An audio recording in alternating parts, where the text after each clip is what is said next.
Good morning. Good morning, and welcome to the Oasis Center for Spiritual Living, where we come together as one, providing spiritual tools for daily living. For those of you who don't know me, I'm Reverend Tucker. I'm the senior minister here at the Oasis. And I like to introduce this team that God has provided me because I couldn't do this without them. So let's go in order of how I met you. So that will be Oz first. Oz is my partner in crime, my first baby practitioner. Let me get there here. And I met him in 1998. So we're celebrating, I don't even remember what anniversary that is. 24 years, something like that. 26. 26 years. Wow. That just is incredible. And by the way, I've been in touch with Mel Garcia. Remember him? Yeah. And David Kearney. Yeah. So I'm hoping David Kearney will join us. Faith is going to tag him real quick here. And let's see what else.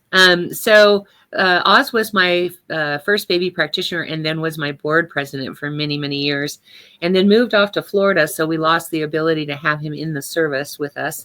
So because of this software, we have that ability now. And so he is our practitioner of the day, meaning that he does the invocation, the benediction, and the 1 minute miracle after the service. And so I'll talk a little bit more about that later, but it's so good to have him. When we went live for the pandemic, I said, "Hey, Oz, you want to come be practitioner of the day?" And he's like, "Sure." I don't think he knew that was going to be every Sunday for the rest of his life, but here we are. It's been 4 years. Yeah. We always thought we'd have other practitioners we could add to that, but it hasn't happened yet. So, but anyway, thank you for being here, Oz. I couldn't do this without you. I love you. And then there is Tina Albertina Giuffre. Hello. And she was our singer from 2000 on, and then needed some time to sell her house and get it organized and whatever. And so that's how Faith became our singer. And she comes back for what she calls the crying season, which is Mother's Day, Father's Day, and Memorial Day. And then she always joins us at Christmas time. So she's here today to sing about joy. And then there is and thank you for being here. I couldn't do this without you. And then there is my faithful assistant, Faith, who has been my assistant since she was about 3 weeks old. Actually, she was her dad's assistant first. He would work the soundboard with one hand and hold her in the other hand. And she grew up in our church and then she's on. And then her dad was a tow truck driver, and he would go out of town tows. And so he would drop the girls at my house. Oh, I know what I was going to say. When she was able to crawl, he let her go, and she crawled right up on the stage. And I left her there because I had a portable mic so I could step over her. And then we'd put her on the podium when we would do announcements. And I think everybody paid more attention to the announcements because this cute little baby face was up there. But anyway, her dad used to drop her at my house, her and her sister, when he'd go on out-of-town tows. And so she was at my house doing projects because, I have projects all the time at my house. And I got to see her work. So when she was 14 and a half and said, "I really want a real job this year," I said, "Okay, I have this ozone business. Come be my assistant." And she was the best assistant I've ever had. So that worked out really well. And then when the pandemic struck, I said, "Do you want to be my ministerial assistant?" And she said, "Sure." So here she is too, also 4 years later. So thank you. Oh, and she's usually our soloist, but not today. So thank you for being here, Faith. I couldn't do this without you. I love you. All right. So, all right. And it looks like Ms. Honor is on, which is good. There is a share button. When you click on that, you can invite all your friends to see what kind of service they will see on Sunday mornings. And you can talk amongst yourself because it's a private chat. So click on that share button and invite all your friends. And if they have any questions, you can answer them via that chat. Let's see, what else do I need to say? Oh, please say hi, hello, good morning, however you like. In a facility, I get to see the shining faces beaming back at me. Here I get a number. I don't even get names, so I don't know who my audience is. So please do say hi, hello, good morning. Please understand that Faith will be the one answering you as me.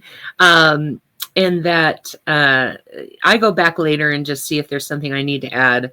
But I've only had to add something twice in 4 years. So I feel reasonably certain that she's going to be able to handle whatever questions you might have. All right. I'd like to invite you now to close your eyes if that feels comfortable. Allow the service to uplift and inspire you as we move into our centering song.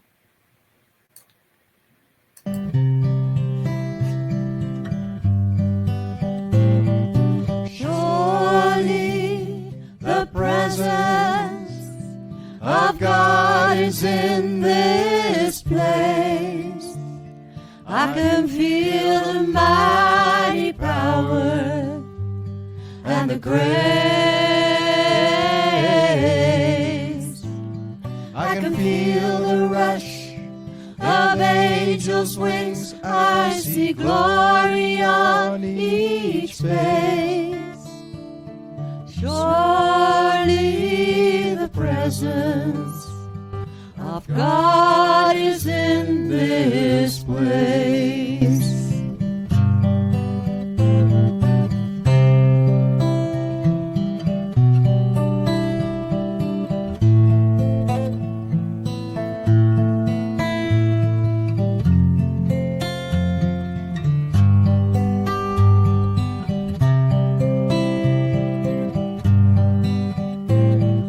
Surely the presence of God is in this place.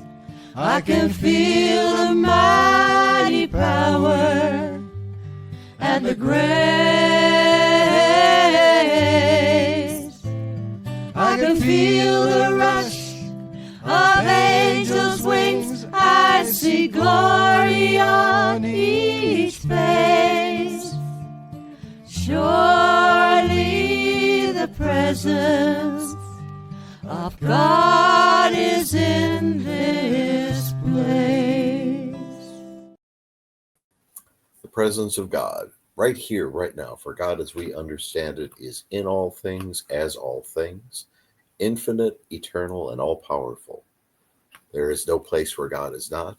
God is both immanent and transcendent, moving through all things, yet manifesting beyond them into the unimaginable to us, but all just a day's work for this greater being that we live and move and have our being within. We know that God's presence is right here, right now, in each of us and each of you, now and in the future, for God is all there is. And we give thanks that this is so. And knowing that it is so, I let it be. And so it is. And so it is. Thank you, Oz. Hang on 1 second. I have to send something to Faith here. There we go.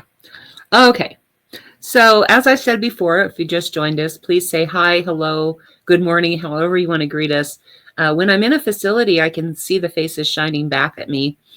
Here I get a number. I don't even get names or anything, so I don't know who my audience is. So please say hi, hello, good morning. However you want to greet us. Faith will be answering you as me. And she's really good. She knows me better than I know myself. So she's usually able to handle any questions you might throw at her. But anyway, if you like something you hear, whether that is something that I say or Faith does, or Oz prays, or something that Tina sings, by all means, use that thumbs up. And if you love something, please use the heart button. I love to get love. All of us do. And if something strikes you as powerful or really hits home to you, use the wow button. That lets me get some feedback about that I'm on target, because it doesn't do me any good. Hi, Johnny. It doesn't do me any good to talk if it's not reaching people. So definitely provide me that feedback.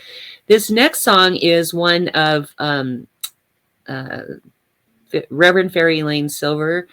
She wrote it when she was in practitioner training, and it's a great reminder for us to know that we are all one. Here you go.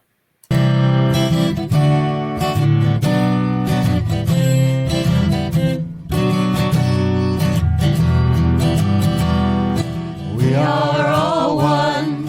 We are all one. We are all one in it.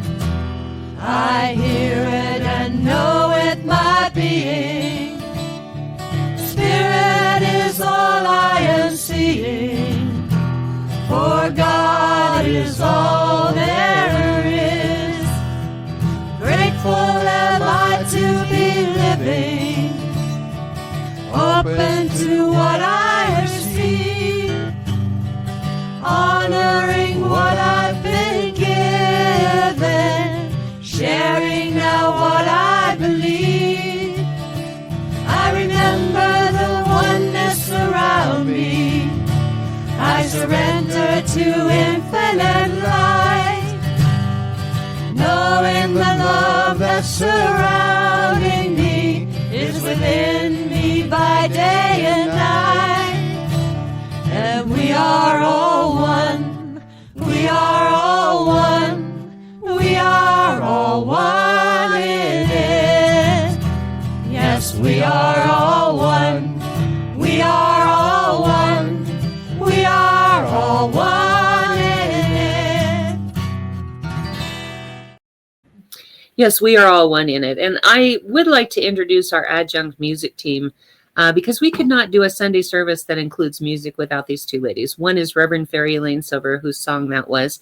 And she was the first to ask us to do her music on Sundays. And the other one is Karen Drucker, who gifted us with her entire collection at the time was 20 CDs. So we got the songbook, we got, her karaoke files, we got all of that. So we'd be able to do a church service that included music. So I really appreciate these ladies. So I always like to introduce them as well. So without further ado, here is Tina singing something about joy.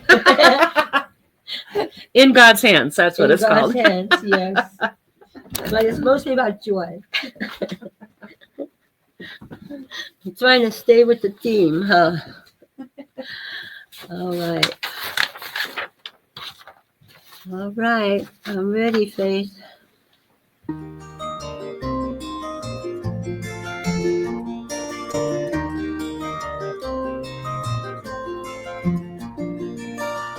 It is joy that I feel.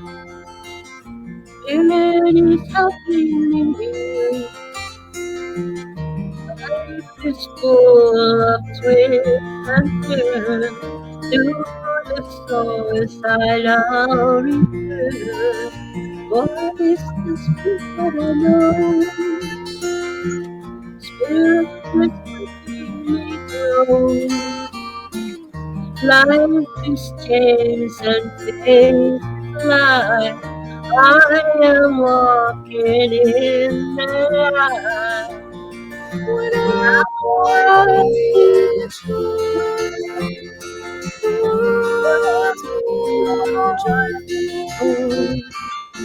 when I feel peace, what more peace? What is love and presence? Inside it all makes good sense. Life is full of ups and downs. In God's hands I can be found.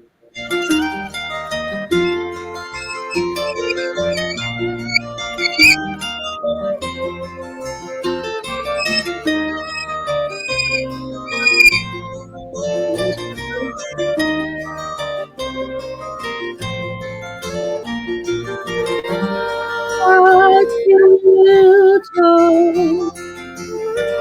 what more joyful when life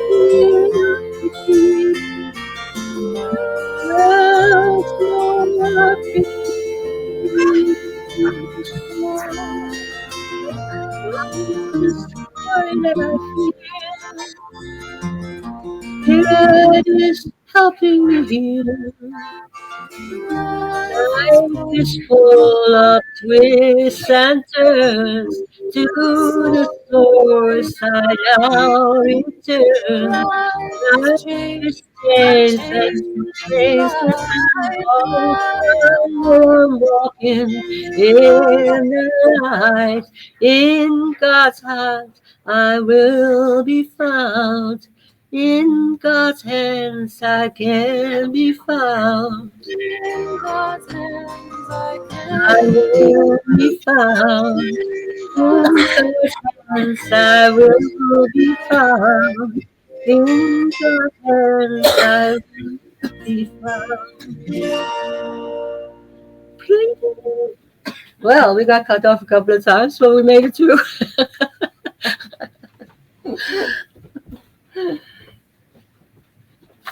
Thank you, Tina. You're welcome. That was one of, I'm trapped. Now be careful. I got you. Okay. That was one of Reverend Ferry Eileen Silver's songs. So we love doing her music because it's always so sweet and so nice. So today's topic, we have been doing the Advent that leads up to Christmas. Advent topics, which is love, joy, peace, and hope. And normally it's in a different order than that, but we organize our topics around lighting the menorah for Hanukkah. And that's the week that we do hope, because that's what the menorah symbolizes, is hope.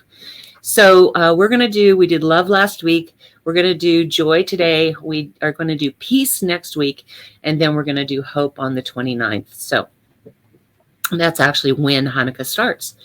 And the thing about these topics is, depending on your definition, you're going to have a different idea of what that means to you versus what someone else thinks it means to them. Our organization at one point was reorganizing. I can't remember what year that was. And we hired this consultant who sent out these questionnaires to all of the practitioners, ministers, board members, and lay people in all the churches, and also did the home office bunch too. And then the board members of each church, as well as the board members at home office. And it was weird because it came back and nobody could agree on what our values were. The two questions were, what are your personal values? And then what do you feel like our organization's values should be? And so it's just an interesting, weird thing that nobody could agree what our values should be. And so the consultant came back and said, no wonder your organization is having trouble. You don't have a vehicle, you don't have a driver, you don't have a map, and so we couldn't really agree on definitions of what our shared values were. And so what we did is we took the top 10 of those out of 100. We took the top 10 answers. It wasn't that everybody agreed to those or even came to consensus on those, but they took the top 10. So we did it in our church, and in our church, we were able to come to consensus on 8 of the 100. And so that's what we used as our shared values. And it was interesting that when new people would come into our church and they would see our shared values on the wall, they would say, those are my values. And so what I really understood was that we attract to us that which we are, right? And so if those are our values, we're going to attract people to us that have those same shared values. And then I did a PhD program, or I tried to do a PhD program that was supposed to be online, and they were supposed to send me product DVDs that I could watch, and they ran out of them. They ran out of being able to provide me product. And so I had to drop out. But in the meantime, I got to attend a class in North Hollywood called Master Values. And in that Master's Value class, what we talked about was the definitions of our values. And everybody had different definitions of what joy and love and peace and hope and all that meant, right? Abundance, prosperity, health, all of those were subject to interpretation by the person. But we also began to understand that we either run towards our values or we run away from values that don't mesh with ours. And so for years, I had practitioners that would get mad at whoever the minister was at their church and want to put their license at our church. And, I learned things by doing them and then understanding later why I do the things that I do. So I had, we had in the Denver church, we accepted in a couple of practitioners who were mad at their minister, and that didn't work out really well. And so I began to ask people, are you running towards our vision, or are you running away from your problems at the other church? And so I would say, you're welcome to attend our church forever if you want. But I won't hold your license until you clean up whatever it is that is causing an issue in the other church. And 90% of them stayed at that church because that was more work than they wanted to do.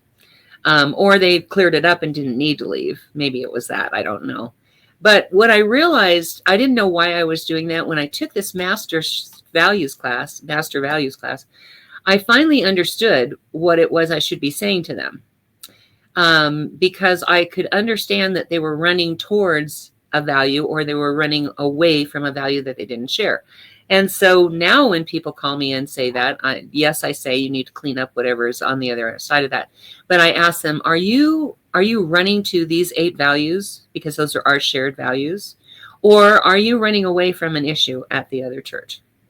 And when they would answer, a lot of times they weren't defensive anymore, because when I would say you need to go clean that up at the other church, they got pretty defensive about it.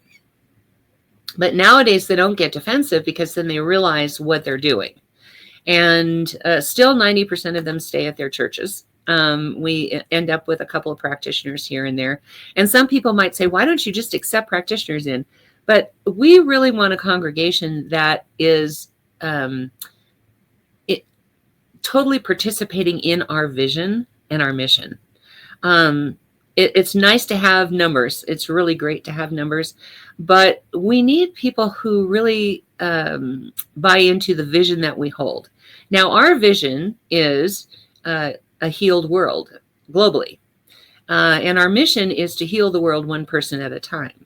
And we can't do that if we're accepting in people that are not buying into that vision and that mission, but who are there because they're angry, right? Nobody wants to have an angry practitioner working with them.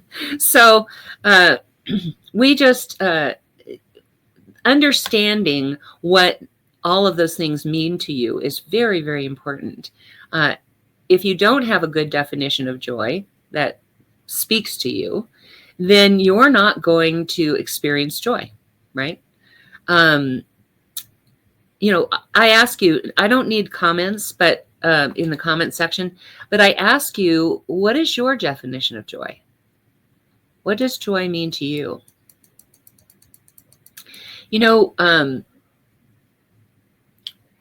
When I start my beginner class, I always ask the students about their intentions. Like, what do you want to work on this 10 weeks? And, they'll give an answer and I'll say, where are you from 1 to 10 now? And where would you like to be at the end from 1 to 10? And so I had one student who said he wanted to work on joy. And I'm like, great, that's awesome. I go, where are you now? And he goes, -10. And I'm like, oh, okay. Where would you like to be in 10 weeks? +10. Okay. Kind of a tall order, but I think we'll get there. And so we began to discuss joy in the class because that came up, right? And through the 10 weeks, we discussed it more and more. And I don't know, it was like the 4th or 5th class, he said, I just finally realized that I had actually experienced joy. I just didn't know that it was joy. Because he was expecting this huge thing. And,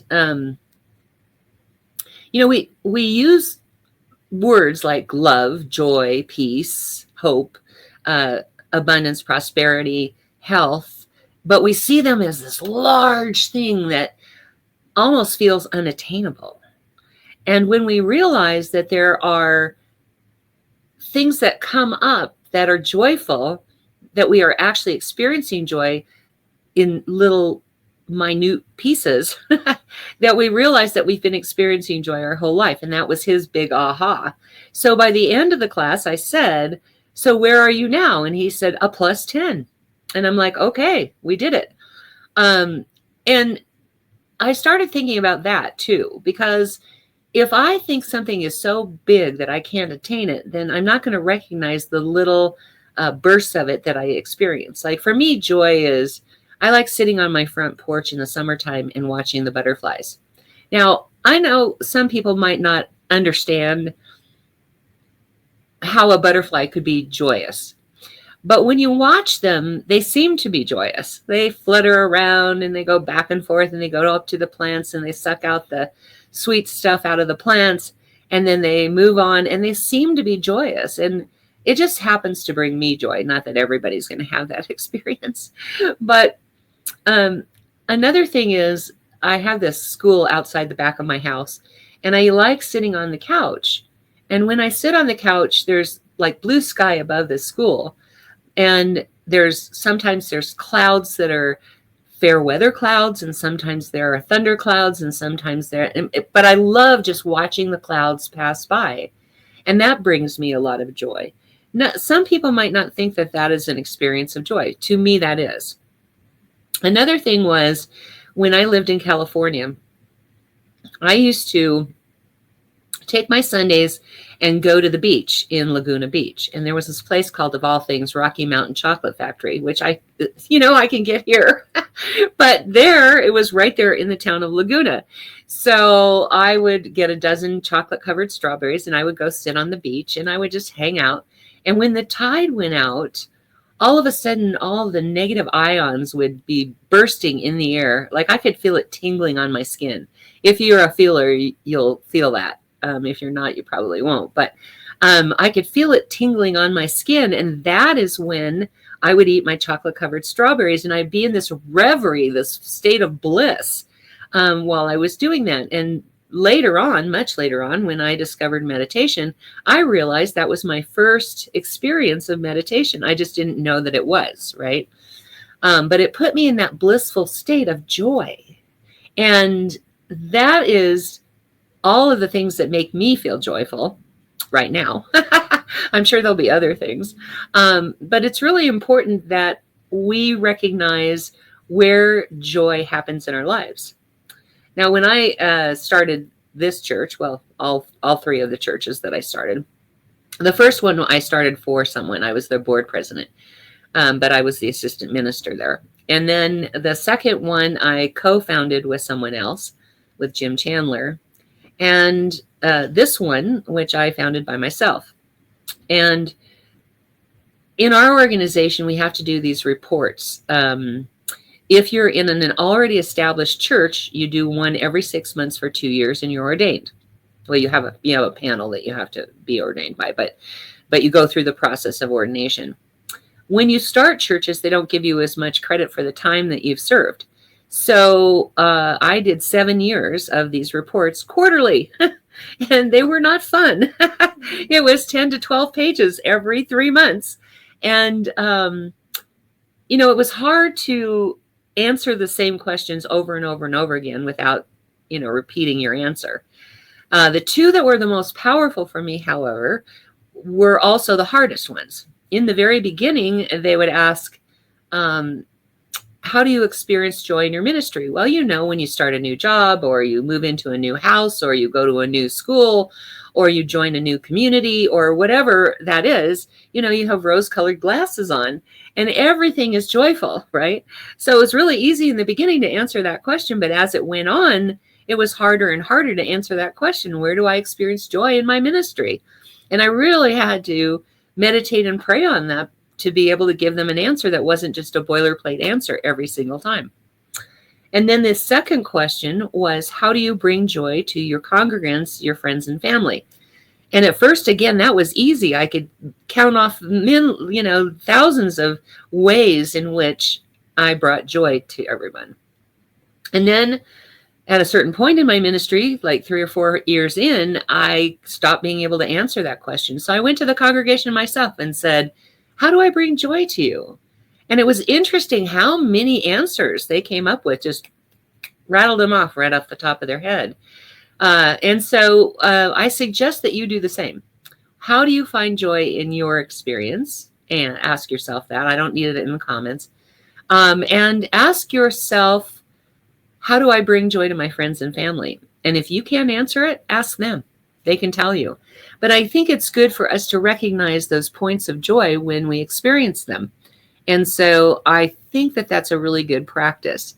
Thankfully, you don't have to fill out 10 to 12 pages of that because it was difficult, I will tell you. But I also,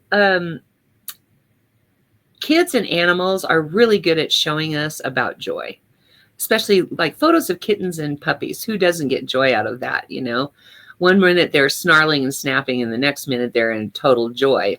I had a couple of animals that really taught me a lot about joy. I had this, my last Malamute, who had a seizure disorder, just could not, he just could not experience joy. Let's put it that way. You would scold him for something and he'd go, "Happy now?" And you're like, how can you stay mad at somebody that goes, "Happy now?" And so I learned from him not holding on to stuff and experiencing the joy of releasing that. And then I had another dog who taught my husband and I both how to be joyful in our own skin, how to love our skin. This dog was probably the dumbest dog I've ever met in my whole life.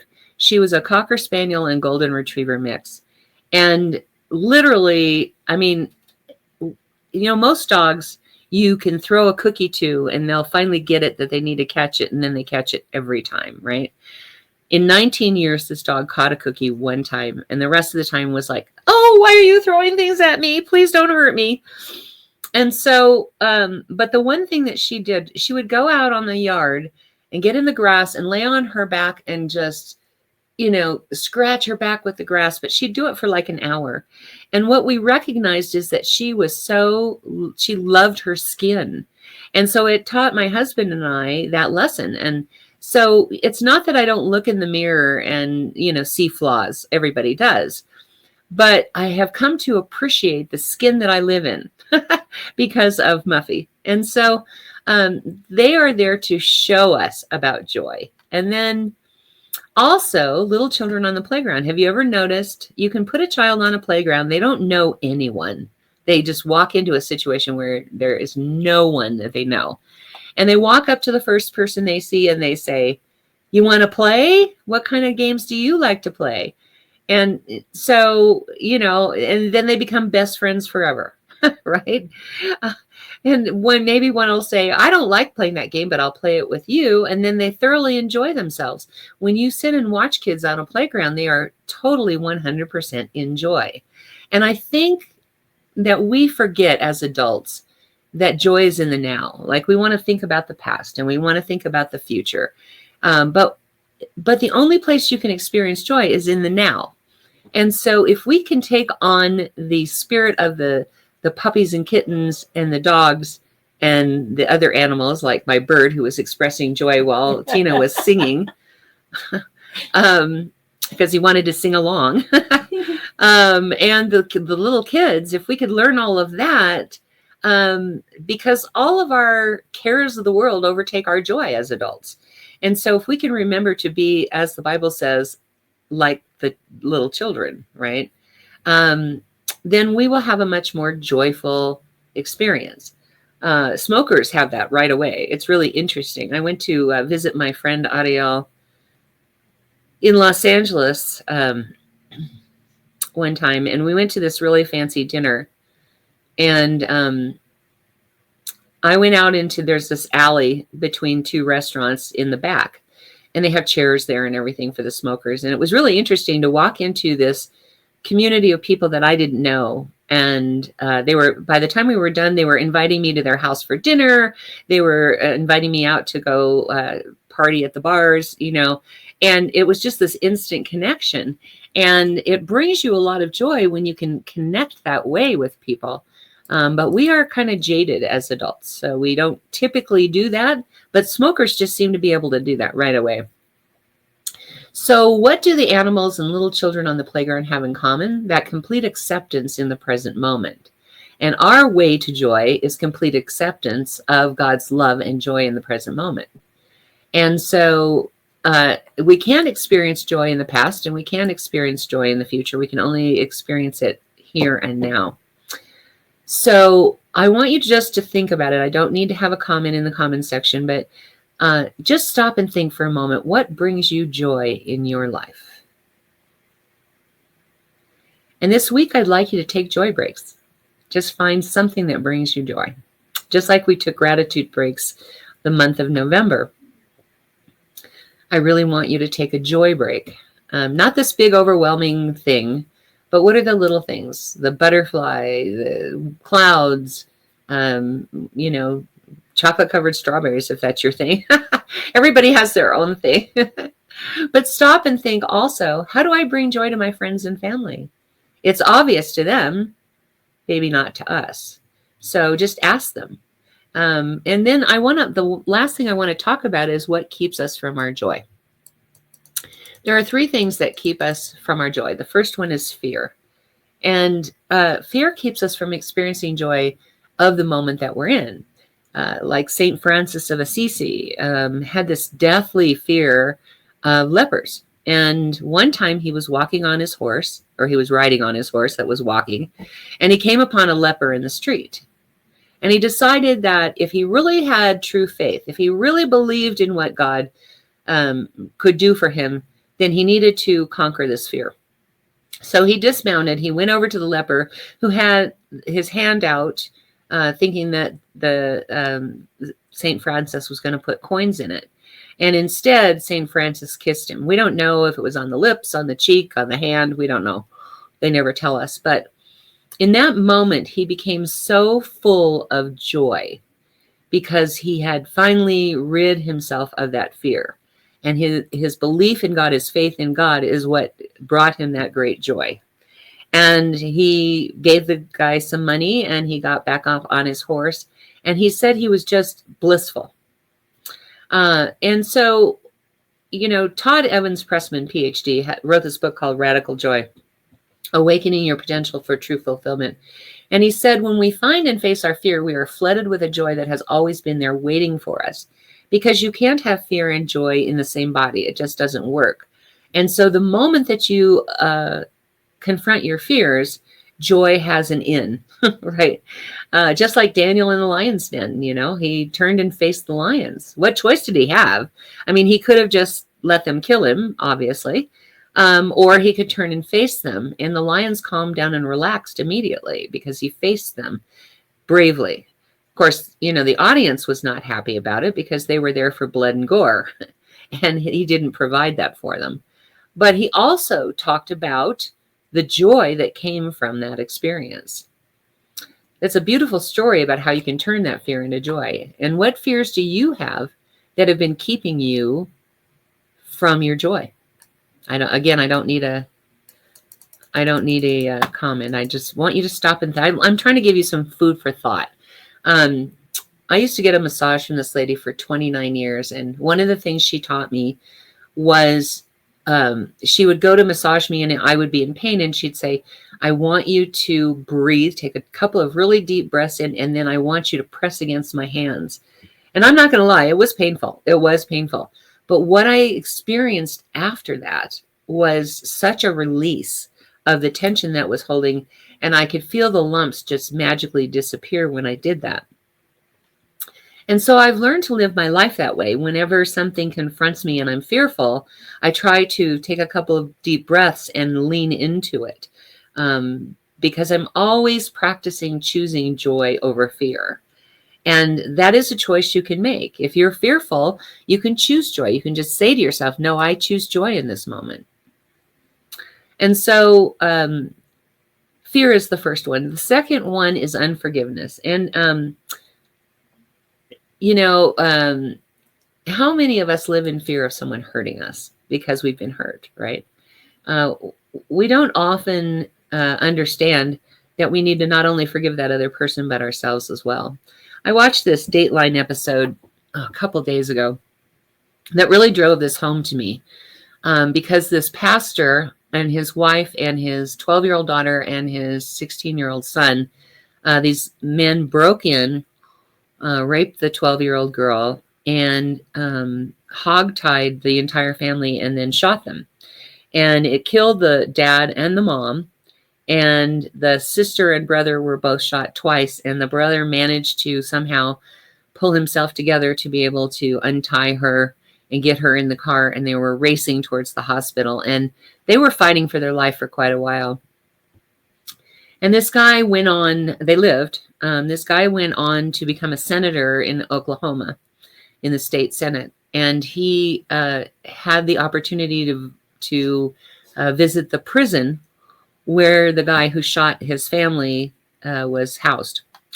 And he decided that he wanted to talk to him. And so he went and talked to him, and he asked him why. And the guy said, I really can't tell you why. It's just what happened.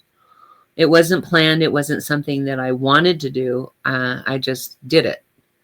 And in that moment, he became so overcome by forgiveness, because he remembered something his dad had said in one of his sermons. And he later wrote a book about the whole experience, including the sermon that his dad gave, and then later wrote a screenplay and produced the play himself and acted in it.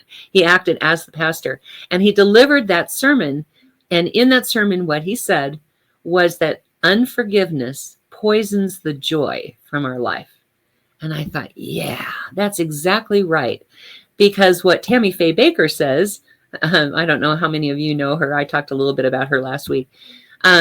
What Tammy Faye Baker says is that in the olden ages, they would, if you killed somebody, they would take the corpse and strap it to your back. And you you had to wear that body until it rotted off your back.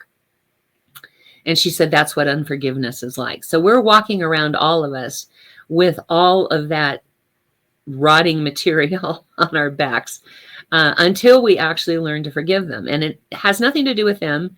You know, if you actually said to them, I forgive you, they would go, for what? They wouldn't even know that they had done anything. So it's not that you're telling them that you're forgiving them. You're forgiving them. In other words, you are unchaining the bonds in your own heart and allowing joy in, you see. And that includes forgiving yourself. Now, some people might say, well, what do I have to forgive myself about? Well, you know, there's always red flags. You know, everybody has red flags, and we don't see them. And we go along with that relationship, whether it's a love relationship, a work relationship, or whatever. We don't see those red flags. And so when things happen that we feel like we need to forgive that other person for, we hold a part of that as our fault because we didn't see those red flags, or because we didn't believe the truth about them, or because we let them in. And so it's really important. Not only do we need to forgive them, but we need to forgive ourselves for putting ourselves in that position. No more joy, buddy, right now. Okay, thank you. You can have joy later.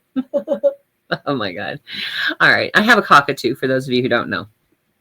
And he does like to be in the room with me, and he likes to be like sitting on me. So during the sermon, I put him in his cage, and he does not like being in his cage. So the first one, the first one is fear. The second one is unforgiveness. And the third one is a sense of separation. And here's what all of that has to do with everything, is because we believe that we are made of God's stuff, that God flows in and through us all, through everything. And because of that, God lives within. There's no wise judge in the sky judging us, right? There is only that God within us. It's all around us and through us, but it flows through us like we are watermarks on a page. And so we cannot be separate from that which is within us, right? And so there is no separation, but we start to believe that we're separate from God and we're separate from other people. That's why that song, We Are All One, is so important, because we are connected by it, through it, as it. Meaning that God flows through us equally. And it doesn't matter who we are. It doesn't matter what we do. God is always going to flow through us. And because of that, we can never be separate from that or anything else for that matter. So the animals are one with us. The people are one with us. This table is one with me, you see? And so when we get to that point, then we can actually understand there is no separation, because what fear comes from is a feeling of separation. What unforgiveness comes from is a feeling of separation. And, you know, if you are not experiencing joy, it is likely because you feel separate in some way. And so she's got a chat here. Let me look real quick here. Oh, she's having issues. Okay. Faith is having issues with it. So we're going to play a tape at the end here instead of her singing blessings. And so anyway, so this week, what I'd love you to do, if you will participate with me, is to, number one, ask yourself, how do I bring joy into my experience? Number two, well, number one is actually, buddy, stop. Number one is actually, what does joy mean to me? You know, definitely work on your definition of joy so you know when you're experiencing it. Number two is, how do I bring joy into my life? Number three is, how do I bring joy to my family and friends? And then turn fear into joy. Make that choice for joy over fear. And forgive everyone, including yourself, more importantly, yourself. Forgive everyone for everything. That's how joy comes in. And remember, we cannot be separate from a divine intelligence that lives within us. That is the intelligence that illuminates our world, illuminates what is ours to do, illuminates what we need to be doing. So definitely, will you participate with me on those levels? Take your gratitude and joy breaks every day. Let's have a prayer.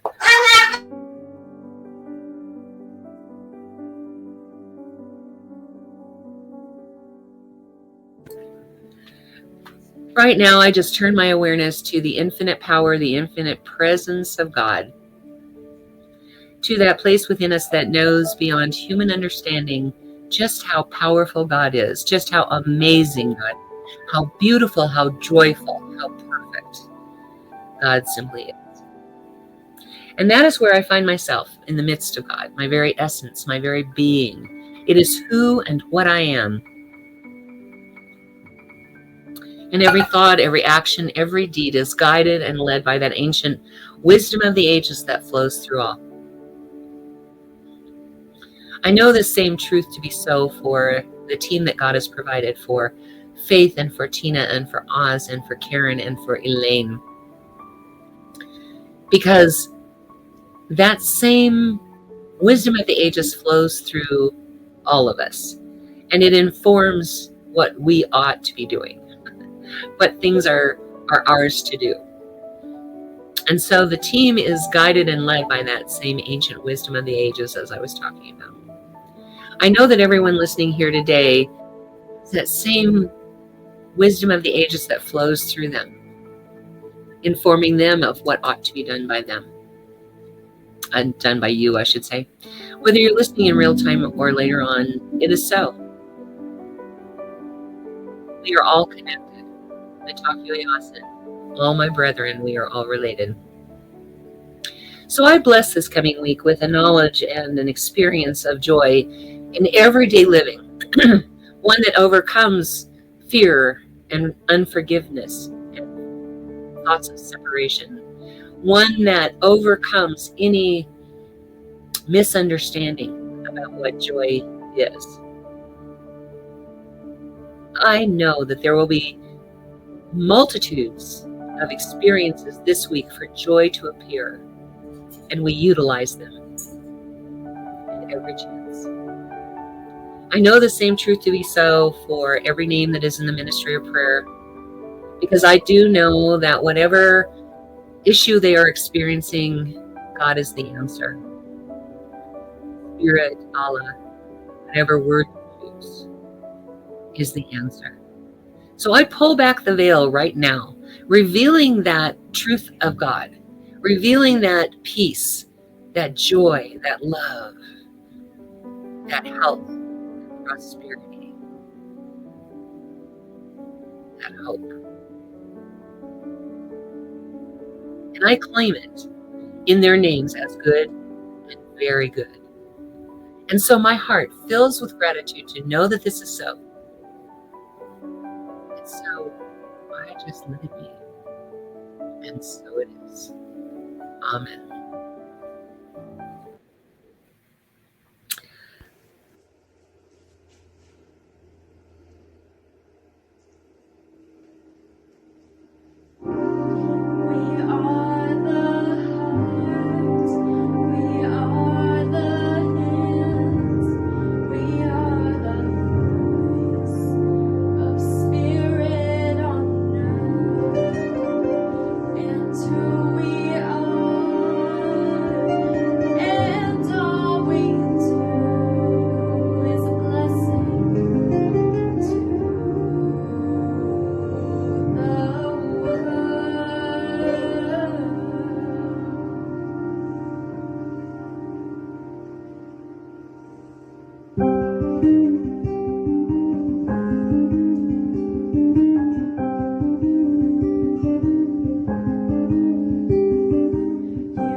All right. Right now is our opportunity to receive your gifts, tithes, and offerings, and your opportunity to express gratitude for that which you have already experienced in the physical realm, or perhaps you have created in the mind of God and not yet experienced it in the physical realm. In a moment, I'm going to ask you to go to www.oasiscsl.org and say the offering affirmation with me. And then underneath that is a contribute now button. So I want to talk real briefly about what contribute now means, what your contributions mean. You know, when we're in a facility, there's rent and utilities and all kinds of expenses that go towards maintaining that facility. We don't have that. What we have is we pay Faith for being my assistant, and we market to the world because our vision, as I stated in the sermon, our vision is a healed world, and that's globally. And our mission is to heal the world one person at a time, which means we need to reach the rest of the world. We already have, excuse me, viewers from Germany, the UK, Holland, whoops, sorry, India, Sri Lanka, the Philippines. I don't think I'm forgetting anything. Anyway, so, Bangladesh. And so we already have people in those areas, not very many people, but a few here and there. And so the best way we know how is to market to the rest of the world and in those countries to make sure that we are reaching all of the world, right? And so it takes money to market that, unfortunately. I wish we could do it for free. That doesn't work. So also, so right now, why don't you turn to go to www.oasiscsl.org, and about 2/3 down the page, whether you're in real time or later on, you can do this, is our offering affirmation. Please say this offering affirmation with me. This perfect gift is spirit and form. circulating and blessing all it touches. Freely I give and joyously I receive. And so it is.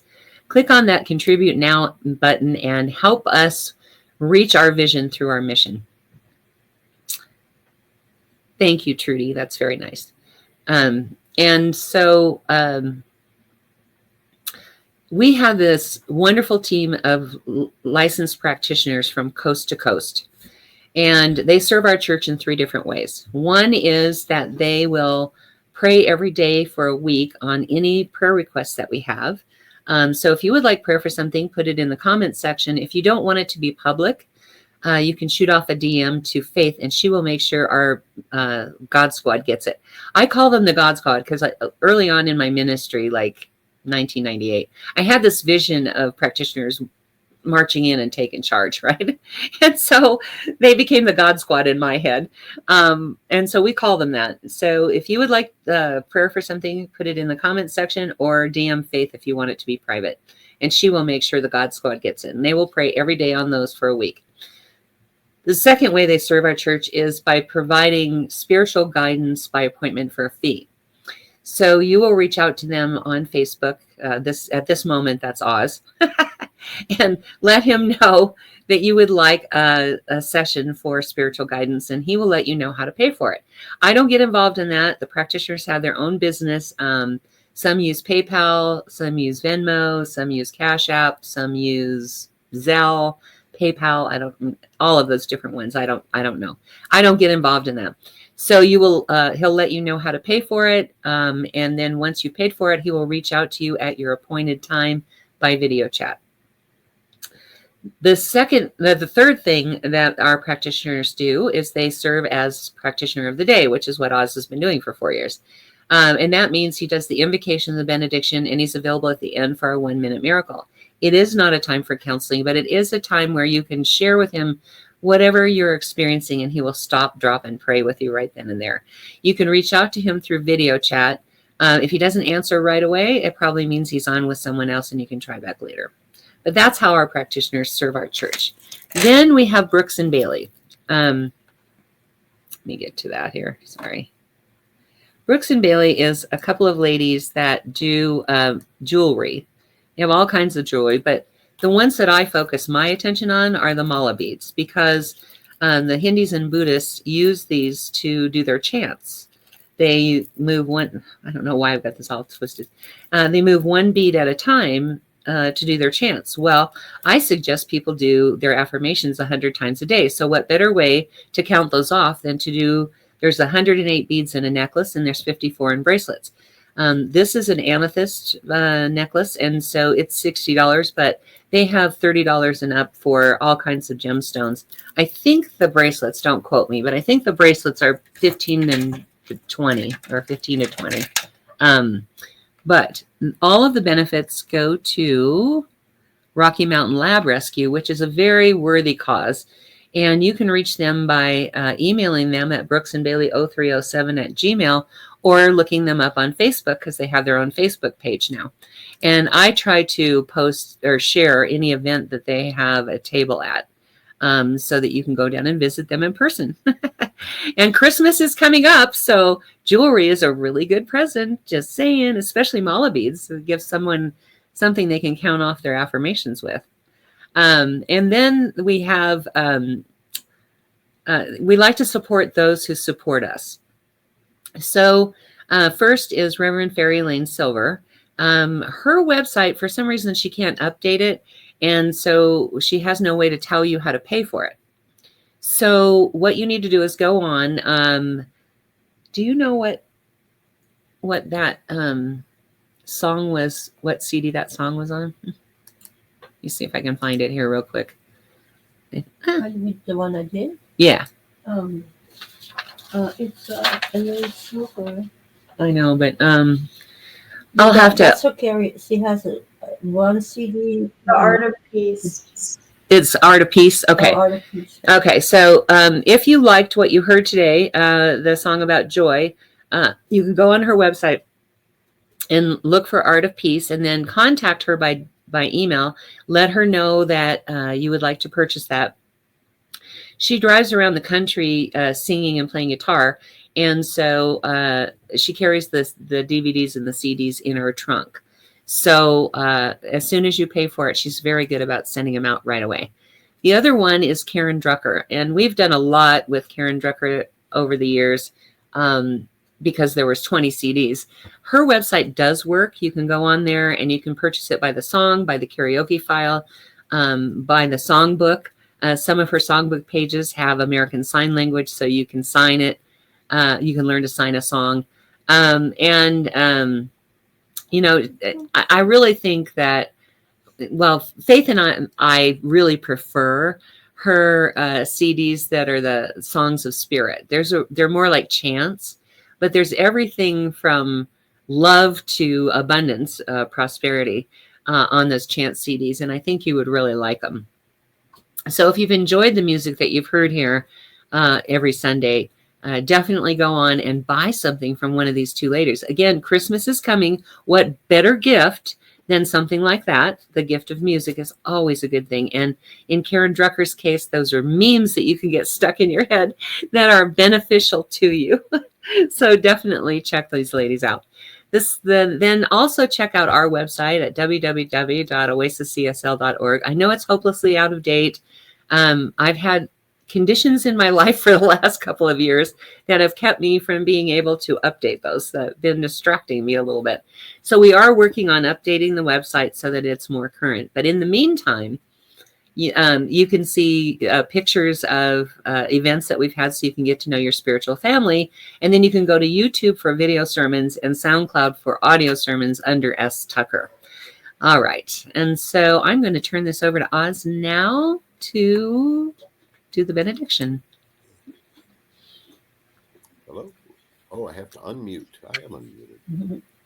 Okay, I know right here, right now, that God's presence is in all things, as all things, in me and you, and all we see and all we do. And I know that God's presence moves through our lives unimpeded as we allow it to flow through us and all around us. I know that this is very good and brings great blessings in its path. And I know this, I give thanks that this is so. And I let it be. And so it is. And so it is. Thank you, Oz. And thank you to all of you who were here this morning. I know there's 1,000 things you could be doing on a Sunday morning. We were blessed to have you with us. Join us next week and every week for our service it's at 10:30 a.m. Mountain Time.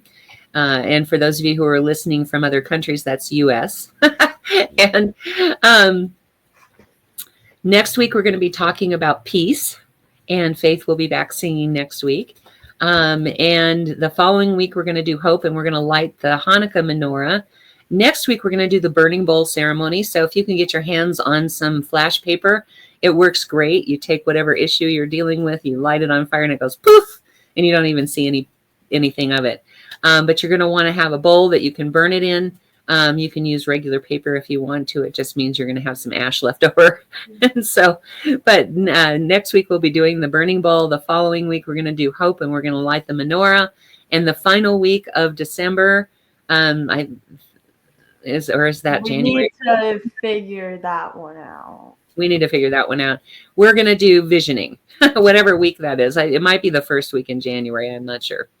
But that's what we have in store for the next few weeks anyway. So definitely join us next week and every week at 10:30 a.m. Mountain Time, USA time. Until then, stay safe. We love you. Bye. Bye.